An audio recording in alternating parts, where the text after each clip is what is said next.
Today, we're joined by Ways Out Hong Kong, a social enterprise that empowers women while tackling environmental waste through education and a circular economy work. So today, we'll cover three things, how their mission started, what they've learned since launching, and how they balance mission with profitability without drifting too far away from either, and also some ways that you can, also some advice for what students can do to start their own businesses. So let's jump into the questions. Okay, so first we've definitely went through your website and understood your social enterprise, and we're really fascinated by how you and Coco and all three of you have started this, I guess, enterprise just with like food waste and jewelry, and we just think that's like such a fascinating thing because if I think about food waste, I'd obviously wouldn't think about like jewelry. So when we saw your website, we were like, whoa, this is like so cool. So you guys started with a focus on empowering women while also advocating for environment. So was one of these missions the original driver, or did you guys realize that, oh, you guys had to tackle both of these problems or like missions from the start? Sounds good. Basically, when we started, we definitely have a very clear focus on food waste. Basically, because we actually started with an environmental aspect. Because Peggy used to work at a food bank in Hong Kong, and she actually firsthand witnessed the amounts of waste that is being generated and all the food that actually edible being dumped into the landfill. So she has the very, very clear visions on food waste. While me and her, we were friends for like more than 10 years. She was talking about it, and I actually volunteered at her food bank. And we were like, hey, can we do something about it? Is there something we can do? And then we decided to really find something that actually can start a conversation, can tell stories. So we basically started from food waste, and then we're like, can we transform something that is yucky, that is smelly, to something that actually people want to talk about, that people want to learn more about? So we basically want to have this really dramatic transformative effect by transforming food waste into jewelry, and then started discussions. And then basically during the trial and error, we realized that we actually have working opportunities that can benefit a certain group. And we realized it was a perfect match with the young underprivileged mothers in Hong Kong, that they actually could use the training and the working opportunities that we managed to offer, which I will for sure share more in the later questions. Yeah, so looking back, before starting the social enterprise, since you guys were friends before and talked about it and like kind of did a trial and error, was there any belief that you had about social entrepreneurship at the very beginning that has changed since you've actually gone through the process? And if so, why do you think that happened? Or like, what was the main changes that occurred?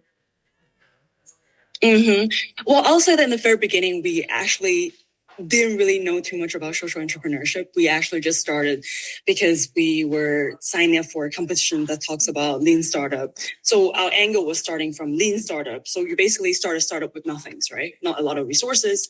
You basically just try to do a passion project. So I wouldn't say that we know too much about social entrepreneurship when we get in, and then we definitely learned throughout the process to how to kind of stay true to our social missions while trying to build a business on top of that. So I think based on the understanding of what social entrepreneurship was and is, we definitely learned to keep the balance between owning a business that generates profits while staying true to our social missions, and try to kind of keep the two things in balance with each other. Mm-hmm. So definitely this was like a really tedious process in going from really nothing with no resources to like, you know, the enterprise you guys have now. So during the process of like this growth, did you and your team face like any challenges that you guys had to overcome? And if so, what were like the motivations behind overcoming them? Well, there were a lot of challenges. We basically won the competitions with just an idea. We have no products, we have no trial and error, we have just a concept and a story to tell. And once we won that competition, we have a little bit funding, and then we're like, hey, we got to do something. And then COVID hit. So it was a very tricky time to actually do anything. And at the time, the three of us were actually doing something else as well. So we're always a slasher. We were not fully in the project. That was like a blessing and a curse, because you always feel like you're devoting to a project with a lot of passions, but then you're not getting anything out of it. And you don't really see what you're going to get. So there was a lot of uncertainty. also a lot of compromises because the three of us are friends, right? So when you're just handling a friendship, it's very different from being a business partners because you need to really have some very difficult conversation where like, hey, I need you to do this, and I need you to talk to me like this. I need you to trust me in this role and responsibility. So I think you definitely learn to trust each other and also be able to communicate all the very difficult conversation. Be like, hey, I need you to devote more time in this process and work a bit more on this, while not knowing how things are gonna go. So Ways Out has like three main approaches: sustainability education, circular economy, and then also female empowerment. Could you give a little explanation for these three for our audience so they understand the business a little bit? 100%. So for sustainable education, we're focusing on our workshops. We do a lot of B2C and B2B workshops.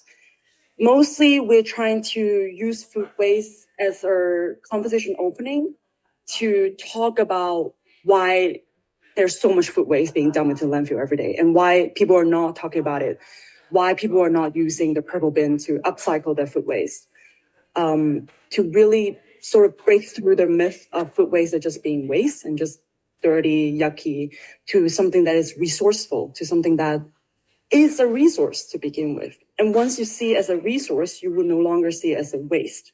So if you're willing to see it as a resource, that is a resource that you can generate electricity, that you can turn into fertilizer. You can be creative about it. You can turn coffee ground into fertilizer, or you can be like us, turning food waste into jewelry. So that is what we're trying to kind of start a conversation to re-educate the whole topic of food waste. That is our sustainable educations. We do a lot of B2B workshops. We also did a school program. We did 8 different high schools in Hong Kong that try to educate the students in Hong Kong and become our food waste leader, because we believe that they can be the word of mouth to actually share our missions and stories.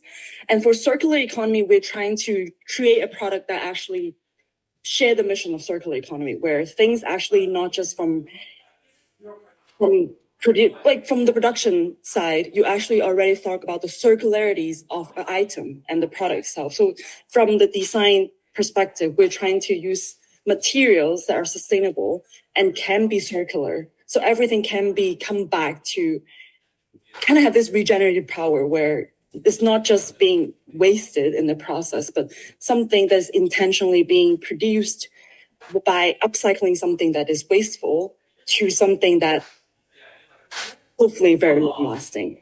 So this circularities in the economy that is not just, fast fashions or you consume a piece of jewelry and then you throw it away in like 2 years.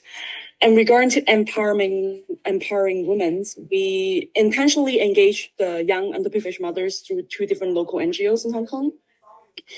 And then we actually run through the empowerment program with an empowerment framework that is actually built by the Bill and Melinda Gates Foundations.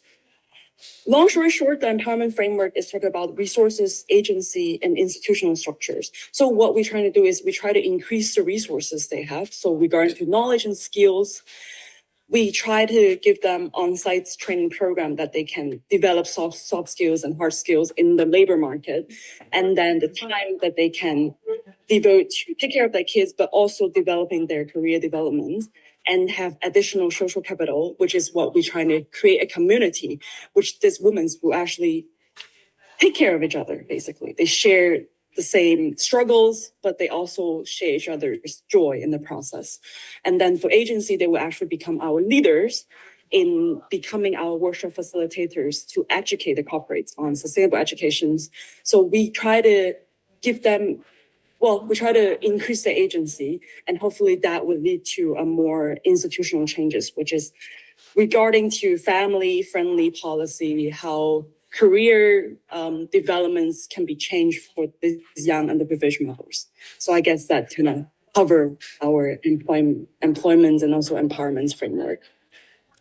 Thank you for that. That was very insightful. Were there ever ever any moments during Ways Out's growth where you had to sacrifice either sustainability, education, circular economy, or female empowerment to maintain positive margins? So you focus more on the business aspect instead of the social entrepreneurship, or has it always been more about solving a problem and helping the community? That's a very good question. I think we always try to keep the two things hand in hand because we're quite lucky because the empowering women's part is basically the core of our operations. They are the one who host the workshop. They are the one who run the workshops. So basically, whenever we have sustainable educations event or workshops going on, they will be the one who are leading the workshops. But definitely we have the struggles. For example, we always want to do more B2C. We want to engage more school, for example, or more the public. But we realize that a lot of times that they just don't have enough resources. So we definitely need to focusing a lot more on the corporate side while try to, balance it off. So I would definitely say that there are moments that we need to look into the numbers. And when NGO reach out, we'll be like, hey, sorry, we don't have the capacity to host this workshop with this set of amounts of budgets because that's not going to help us pay them off. So that is definitely a struggle. I think that's actually I actually really I find your enterprise so fascinating, all these problems you're targeting. And so just a bit deviating on the social mission part, we just wanted to really just get to know how do you guys actually change this food waste into jewelry? Because I guess we're personally just really interested about how you can change such a you don't really associate these two things together. So I guess it's just that process. Maybe if you can teach us a bit how you guys do it. 100%, 100%. We're very transparent, so you can also check it on our website. We have 12 different fruits and veggies that we did try and error and realized that a lot of the fruits and veggies with lower sugar consistency will be easier to upcycle. Basically, we use only the scrap and also the peels of the fruit, and then we dehydrate it. After dehydration, we try to keep the colors, and then we go through the process of grinding them, storing them, and then we mix it with a bio-epoxy. So this bio-epoxy is actually from a company called Climate Change in Australia. The founder actually created this bio-epoxy because he was trying to repair surfboard, and he doesn't want to harm the ocean. So we're like, oh, that is so cool. So we actually try that as a raw materials to mix it with our processed food scraps. And then we realized that after that, the colors stay very well. So that's basically testing. And I think the idea comes out because when we're doing the research, we realize a lot of the countries are actually using food waste as a resource, as a raw material. For example, mango skin turning into button, or thorn scrap turning into fabrics. So there are a lot of potentials to how food waste can be used as a raw materials. And yeah, basically we do the trial and error. We realize certain fruits colors actually preserve better. For example, banana doesn't work because banana has very high sugar consistency. And then once it's being upcycled, it turned really brown. So we have a lot of limitation regarding to what fruit or veggies that we can actually use to make sure the color actually preserve better. That's really cool. I never thought about doing that. Now every time I look at food waste, I'm gonna be like, wait, they could turn that into jewelry. That would be really cool. So another thing for moving on to back to female empowerment, is there anything that surprised you about the women that you've worked with? Something you didn't expect when you began working with these mothers? I think the biggest surprise is definitely how resilient they are, how strong they are. Usually, you will hear a lot of sad stories, and you have very you have a lot of sympathy, or you have a lot of very emotional response to it. But then by really partnering with them, working with them as a team, you just realize how strong they are. You realize how capable they are, and once you give them the lead, they have so many great ideas. They have a lot of initiatives. Basically, you just need to kind of let them explore their potentials and try to give them the opportunity to lead, to actually say like, hey, I think this will work better. Instead of just like a very one-way instruction, is always a two-way dialogues that they actually give us more insights in the working process and more insights on how to do better and how to improve our engagement or our working processes. So I'll say that that definitely surprised me by how resilient they are, how strong they are, and how powerful they are, basically. As a mom. You definitely gained a lot of insight of like the social missions of like your enterprise. And we just wanted to ask just a few questions about like you and your team. Just like if you guys could like go back and tell your founding selves one thing you know now, what would it be? I think looking back, I would definitely tell us to chill, to tell them that everything will work out and will be okay. I mean, I don't really think we're at a stage where like, things are super comfortable. We're still a startup. But I think definitely going back, I'll tell them that we will be okay and we will be able to do what we wanted to do. And we will be able to stay true to ourselves in the process, despite all the difficulties and challenges. And we will stay friends. We will stay as close friends that grow together and still be able to care for each other in that extent um, while running a business together. That's really nice to hear because a lot of the times you hear about businesses where friends try to like make businesses and they always end up arguing. So it's really nice that that's a big priority for you guys.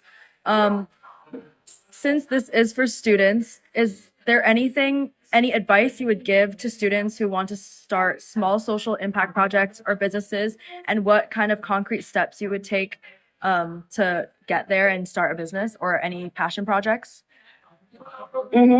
I think for students, if you have a passion for it, just go for it. And the concrete step is to talk to people. I think a lot of people in the, social entrepreneurship world or NGO or whatever, they all share missions in the sense that there's a problem they want to address. And I think for a lot of students, it's the same. Like they want to talk about one thing, they want to tackle one problem. And I think it's very important to actually talk to other people. Don't just keep it to yourself. Just be like, hey, I'm thinking about this. Actually talk to other people, ask them questions, ask them how they started, and maybe build your projects on top of theirs, like utilize their resources. Because in this social entrepreneurship world, resources are very limited, but then I do think they're enough to share. So if you're trying to do something also maybe related to food waste, and you talk to other social enterprise or company that are already doing food waste, and you'd be like, hey, I have this side project. Is it possible to collaborate? I just want to do a test, trial and error. So yeah, talk to people, understand more on the problem that you actually want to tackle. Be realistic as well, because I think sometimes what we want to tackle are really big, but then you really truly need to narrow it down once you have resources limitations. And yeah, just don't be afraid to start, because you never really know what you're going to get out of it, but you do learn in the process. So if that's one thing that, really touches your heart and pains you, like you have a pain points that you want to address, then go for it. I think definitely a lot of students would benefit from what you said. And definitely we have a lot of aspiring entrepreneurs in our school, especially the ones in our society. And we definitely are really interested in business too. So just one last question, when I know you've been talking for a long time. So what's a moment from your work with Ways Out that you think you'll remember for the rest of your life? A moment in Ways Out that I remember. Well, I guess will definitely be the first competition that we did together and we won, because that was the time when I always apply for startup competition on my own and doing the things on my own. But that was the first time that the three of us really get together and brainstorm the idea, That basically was the birth of Ways Out. We were like, we want to talk about food waste. How can we talk about it? And I think that was the moment where it was just super powerful, because it basically you start with, an empty ground, and it was nothing. And then the three of you just start talking to each other. And I remember we're just sitting at this random McDonald's in Kuntong, and we're like, oh, we did this workshop about lean startup. That's so cool. We can, start a company with basically nothing, no resources. And then we're like, oh, it'd be so cool. We can do that. We can do that. So I think that will be the moment that I will always remember, because it was just so raw. And we were just, three, I wouldn't say teenagers, but three young adults that were trying to be creative and has basically no limitation. And we're just throwing out ideas and thinking what could work. And and that was the birth of Wayside, basically. I think definitely everything you said to us was so inspiring, going from really absolutely nothing to what you guys have right now. It's just so fascinating. You don't really see a lot of companies out there that maintain such social missions like you guys, while also doing what they love. And I just think I think this is also one of the primary goals of our interviews. It's just understand the different companies out there that people that we may not know about, or that people in our school may not be familiar with. And definitely just getting to know your social missions.